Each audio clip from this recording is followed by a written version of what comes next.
बघा विद्यार्थी मित्रांनो, आपण जीएसटीचा 10वं ट्रान्झॅक्शन आज सॉल्व करतोय.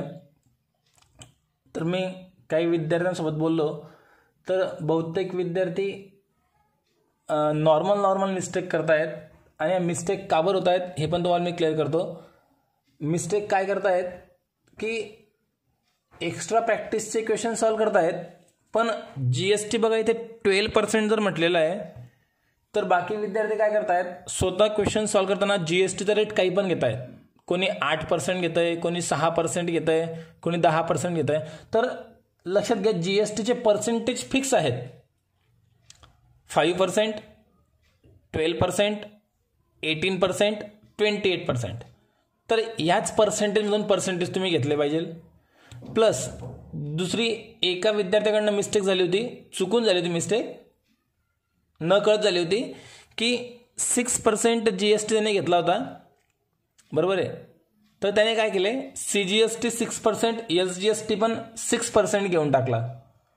पहिली गोष्ट म्हणजे 6% जीएसटीचा रेट कुठेच नाही आहे, तर त्याला चुकून 12% ठिकाणी 6% घेऊन टाकले, म्हणून ती मिस्टेक दिसत होती. असू द्या, थोडंसं क्लिअर करतो. जीएसटीचे रेट 4 आहेत, ॲक्च्युली 5 आहेत, त्यात एक 0% जे आहे आपण ते कन्सिडर नाही करत आहे.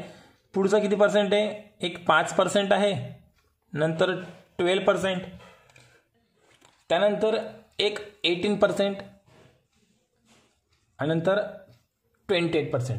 हे 4% असतात जीएसटीचे. 0% पण आहे, लक्षात ठेवा.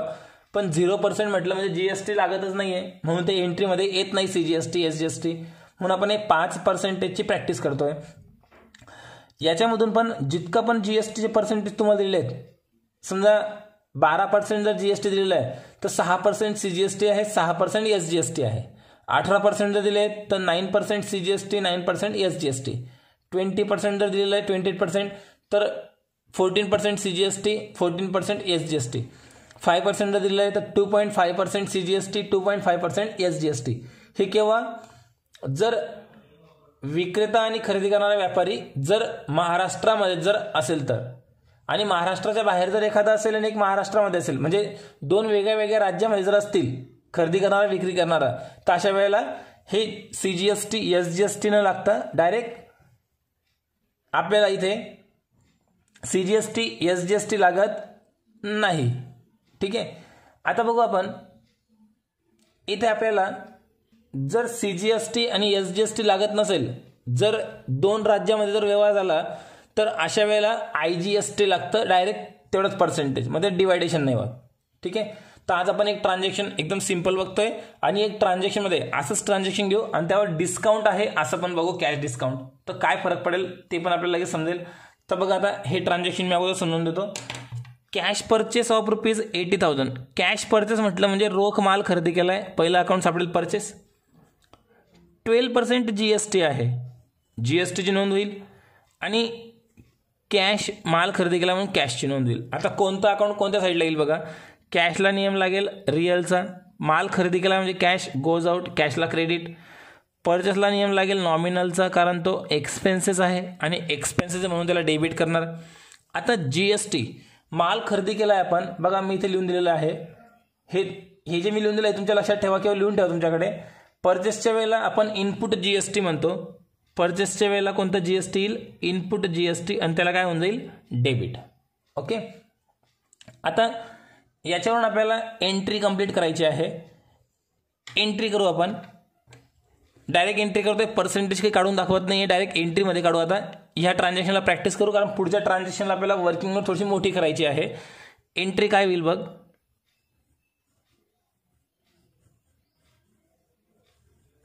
Purchase account debit,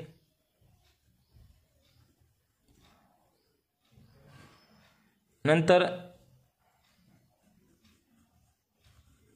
input CGST account debit.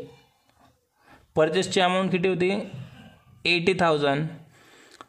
CGST जो आहे तो येईल 6%.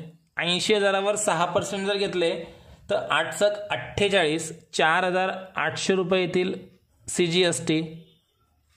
नंतर इनपुट SGST अकाउंट 6% डेबिट, पुन्हा 80,000वर 6% टू कॅश अकाउंट.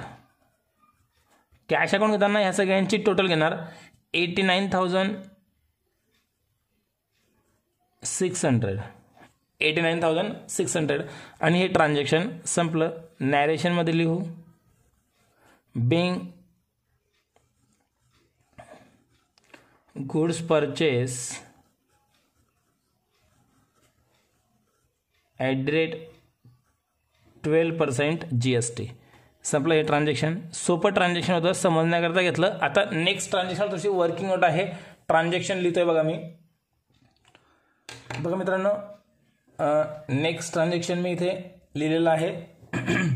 काय चेंज आहे ते समजून सांगतो. असं पहिलं ट्रान्झॅक्शन आपण घेतोय की ज्यामध्ये GST पण आहे प्लस कॅश डिस्काउंट पण आहे. तर अशा वेळेला काय करणार, तर सगळ्यात अगोदर एक हिंट लक्षात ठेवा, GSTवर कधी डिस्काउंट मिळणार नाही. हे तुम्ही कुठेतरी लिहून ठेवा तुमच्या माहितीसाठी. GSTवर कधीच डिस्काउंट मिळणार नाही. मग आता काय होतंय बघा, purchase goods from Alok for cash. Cash खरेदी केलं म्हणजे आलोकचं नाव घेण्याची गरज नाही. माल खरेदी करतो म्हणजे पहिलं अकाउंट सापडलं परचेस, दुसरं अकाउंट सापडेल कॅश. ₹50,000 50,000चा माल खरेदी केला. 80% GST. GST 18% आहे. नोंद होईल GSTची. 9% CGST, 9% SGST होईल. लेस 10% कॅश डिस्काउंट. आता 80% पर्यंत आपण आतापर्यंत सॉल्व्ह केलं. हे लेस 10% कॅश डिस्काउंट आहे, हे कसं सॉल्व्ह करणार. थोडंसं कॉम्प्लिकेशन तुमचं जे कॅल्क्युलेशन आहे थोडंसं वाढणार आहे.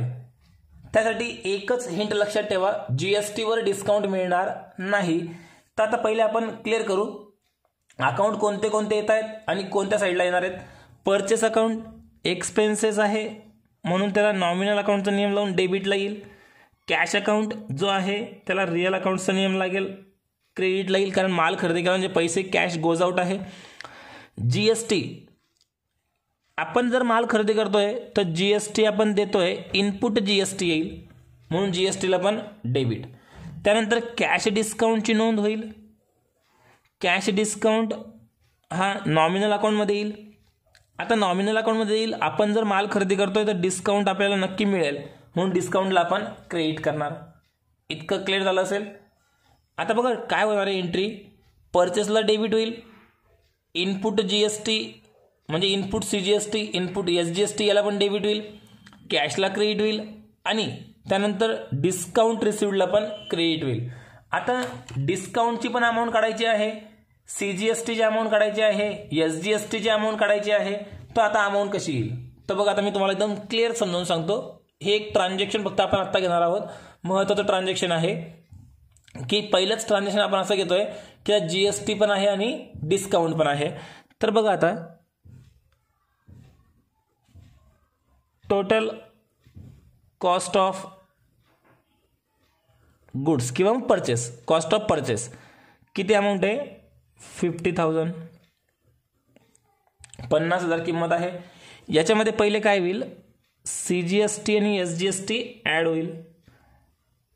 ॲड 6% इनपुट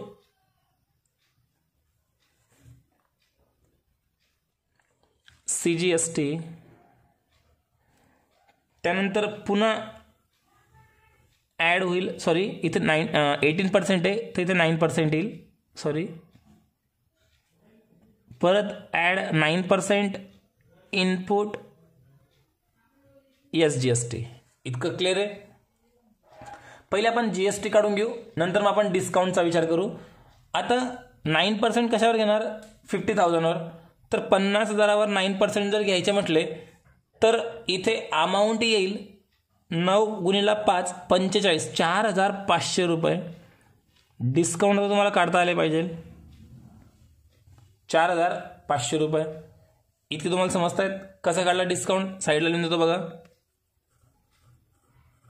50,000 × 9/100, 2 शून्य कट केले, 2 शून्य कट केले, 9 × 5 45, 2 0 सेम 4,500 रुपये. आता इतकी अमाऊंट झाल्यानंतर आपण ॲडिशन करतो. इथे टोटल झाली 59,000. आपण किती पैसे दिले पाहिजे? 59,000 आपण दिले पाहिजे. इथपर्यंत आपण आतापर्यंत सॉल्व करायचो. पण आता काय होतंय, याच्यावर कॅश डिस्काउंट पण आहे. मग आता याच्यातून डिस्काउंट नेहमी काय होतो? लेस. ही झाली टोटल व्हॅल्यू, ही झाली होती टोटल व्हॅल्यू. पण आता येतात ना कॅश डिस्काउंट काय होऊन जाईल अगोदर? लेस कॅश डिस्काउंट. डिस्काउंट काय होईल अगोदर? लेस. किती पर्सेंट डिस्काउंट आहे? 10%. मग आता 10% फक्त महत्वाचं काय आहे की 10% कोणत्या अमाऊंटवर काढायचे हे सगळ्यात इम्पॉर्टंट आहे. तर लक्षात घ्या 10% काढताना 59,000वर काढू नका. 59,000वर का बरं नाही? कारण त्याच्यामध्ये जीएसटी ऍड झालेला आहे आणि जीएसटीवर तुम्हाला कोणतीच सूट मिळणार नाही. बघा मी तुम्हाला साईडला इथे नोट लिहून देतो, तुम्ही तुमच्या नोटबुकमध्ये व्यवस्थित लिहून घ्या. जीएसटीवर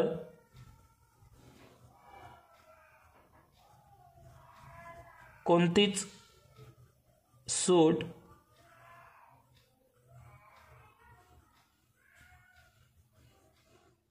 मिळत नाही. हे तुम्ही तुमच्याकडे कुठेतरी लिहून ठेवा, कामात पडेल. जीएसटीवर सूट नाही मिळणार. मग तुम्हाला या 4,500 4,500 म्हणजे या 9,000वर सूट बिलकुल नको आहे.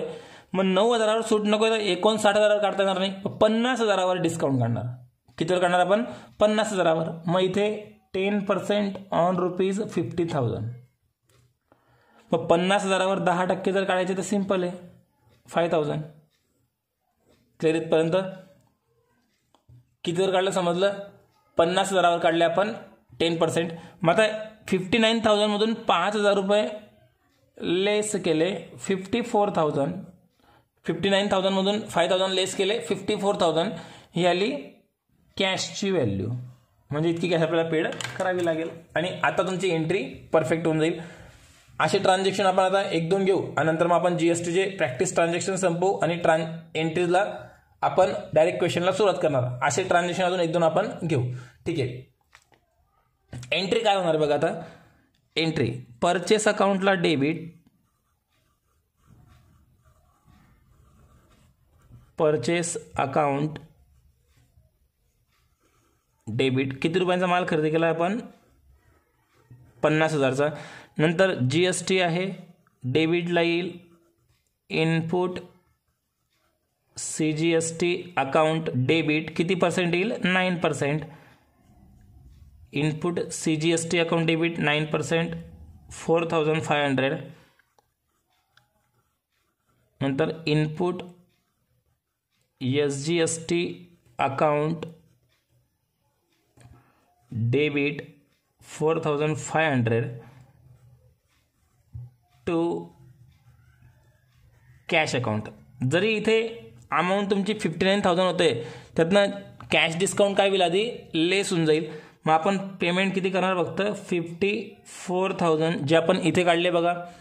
आणि टू डिस्काउंट रिसिव्ड अकाउंट 5,000 आणि हे ट्रान्झॅक्शन संपलं. नॅरेशन लिहू.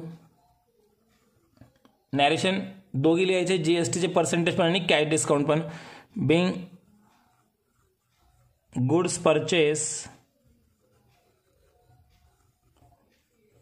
@18% जीएसटी अँड 10% कॅश डिस्काउंट आणि ट्रान्झॅक्शन संपलं. हे नवीन ट्रान्झॅक्शन होतं आजच्या व्हिडिओमधलं. त्यासाठी तुम्हाला ही जी नोट मी लिहून दिलेली आहे ही नोट तुम्ही तुमच्याकडे व्यवस्थित लिहून घ्या. पुढच्या व्हिडिओमध्ये पण तुम्हाला कामात पडणार आहे. ओके. हे 2 ट्रान्झॅक्शन तुम्ही व्यवस्थित तुमच्याकडे लिहा.